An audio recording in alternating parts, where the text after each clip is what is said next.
Ito na nga pala yung bagong project bike na bubuin ko para ipamigay ko sa inyo. Dahil maraming nag-request na sumubok daw akong bumuo ng Suzuki SkyDrive, ito ngayon yung papapugiin natin.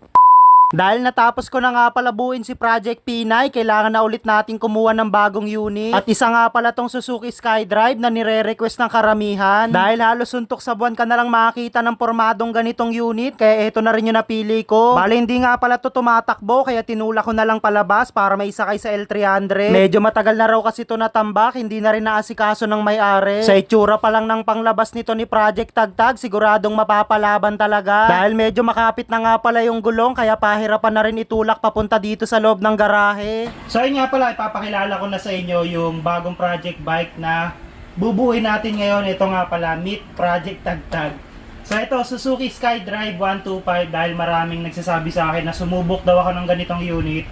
Siguradong mapapalaban daw ako. Subukan natin para malaman. Alright? Kaya pagkapasok pa lang nito sa garahe, hindi na rin ako nagpatumpik-tumpik pa. Binuksan ko na nga pala yung compartment. Sinimulan ko nga pala sa pagbabaklas nitong baterya. Tapos tinanggal ko na nga rin pala yung mga tornilyo nitong upuan para matanggal na natin to. Dahil first time ko lang makakapagbukas nitong SkyDrive, hindi talaga ako familiar sa loob nito. Pero parang wala rin naman siyang pinagkaiba sa ibang typical na scooter na 125 tsaka mga 115cc. At habang sinisimulan ko nga palang baklasin yung mga pyesa nito, nag-iisip na rin ako kung anong concept yung gagawin ko. Baka may mga malulupit na SkyDrive user na tumatambay dito sa page, pwede nyo ilapag yung motor nyo para makapag-isip ako ng gagawin ko. Ang nakakatuwa nga pala dito sa motor na to, kahit napabayaan na yung itsura, updated naman yung rehistro. Bali gamit nga pala to ng dating may-ari sa pang-araw-araw na service, kaya lang nagka-problema sa electric starter. Dahil lusot na nga pala yung kickstarter nito, siguro bungi na yung pinion, kaya hindi niya talaga masisipaan. Kaya doon nagsimula yung pagkatambak nito sa labas, tinamad na rin siyang ipagawa. Buti na lang napanood niya yung mga motor na binubuo natin, kaya in-offer niya sa akin tong unit. Halos presyong pang kilo lang naman yung bigay niya sa akin dito. Ang gusto niya lang talaga makita kung paano to pumogi ulit. Kaya kay sir na nagbenta sa akin ito, abangan mo lang yung magiging episode, siguradong popogi ito. Bali ngayon nga pala, sinisimulan ko na rin baklasin yung mga kaha. Halos wala pa naman ako nakikitang basag sa tornilyuhan nito, pero mga naka-repaint na. Kaya kinalas ko na nga pala yung dalawang alin dito sa harapan para matanggal na natin tong fairings. Medyo naging chapsuy na rin yung mga tornilyo na nakakabit dito dahil iba-iba na yung sukat. Mukhang marami-rami na rin yung kamay na nakahimas dito dahil hindi na all stock pati wirings niya. At binili nga pala to ng bagong kaha dito sa harapan ng dating may-ari para daw mas maging presentable tignan. At sa tagal nga pala natambak nito, parang binahaya na rin ng ipis. Medyo marami-rami na rin alikabok yung nakadikit dito, pero expected ko na to dahil 2010 model pa to. Medyo mahaba-haba na rin sa serbisyo yung 14 years, kaya okay na tong gawing project bike. Kumuha nga pala ako dyan ng plies para matanggal tong speedo cable. Tapos ginamitan ko na nga rin pala ng cutter yung mga cable tie na nakatali dito sa buong harness. Medyo may pagkakahawig lang din to sa mga miyong nabuo natin. Halos pares lang din, pati kabitan ng mga kaha. At dahil ngayon nga lang pala ako nakapagbukas nito, medyo nagulat din ako sa makina. Napakalaki kasi kung titignan mo. Parang itsurang pantra yung makina, ang laki kasi nung head. Kaya medyo naging excited din ako na matapos to para masubukan ko rin patakbuhin. Pero dahil nagsisimula pa lang tayo sa pagpapapogi nito, siguradong marami pang pagod na pagdadaanan. Bale plano ko na nga palang mahugot yung buong harness nito para sa susunod na video, tuloy-tuloy na tayo sa pagbabaklas. Medyo maglalabasan talaga yung mga ugat mo sa kamay dahil sobrang titigas na hugutin ng mga sakit nito. Mukhang masarap na rin talaga i-repaint yung batalya dahil medyo marami na rin kalawang. May mga iilang tornilyuhan na rin na may putol sa loob, kaya siguradong marami-rami tayong babarenahin dito. At binabaybay ko na nga pala tong harness, isa-isa ko nang pinuputol yung mga cable tie na nakadikit dito. Medyo natagalan lang ako dito ng bahagya dahil yung ibang wirings niya wala nang sakit, puro mga nakarekta. Tapos sinabayan pang ipasok sa loob ng bakal, kaya hindi ko talaga mahugot ng isang hugutan. Kailangan mo talagang hanapin yung pinagputulan. Medyo mayaman din sa electrical tape yung dating kumana nito dahil sobrang kakapal ng balot, kaya hinanap ko pa talaga maigi. Pero mas safe naman yung ganon para siguradong hindi mabasa ng tubig, iwas sunog. At makalipas nga ilang minuto na pagtatago-taguan namin, sa wakas lumabas din to. Kaya pinaghiwalay ko muna sila pansamantala para lang mahugot natin tong buong harness. Kaya isinunod ko na nga pala dito sa harapan. Bali iba na nga pala yung rectifier na nakakabit dito, pang full wave na. Puro kalawangin na tornilyuhan na rin yung nakakabit dito, pati dito sa susian. Buti na lang hindi bumilog nung tinanggal ko. Kaya sinunod ko nga palang tanggalin tong tornilyuhan nitong dalawang busina. Uhugutin ko na sana yung buong wirings. Ang problema, nakapulupot dito sa brake cable. Dahil magtatanggal din naman tayo ng mga pyesang nakakabit dito, inuna ko na nga tong preno para lang mahugot natin tong buong harness. At dahil medyo may konting oras pa nga pala tayong natitira, sunod ko nga palang tinanggal. Ito naman taillight lens. Medyo marami lang bracket na nakadikit dito, hindi kagaya dun sa ibang matik na nabuksan natin, iisa lang isalpakan. At ito na nga pala yung mga natanggal natin na pyesa na nakakabit dito. Abangan nyo yung susunod na video, marami pa tayong gagawin. So yun na nga, mag-update muna tayo ng nagawa natin dito para dito sa day 1 ngayon ni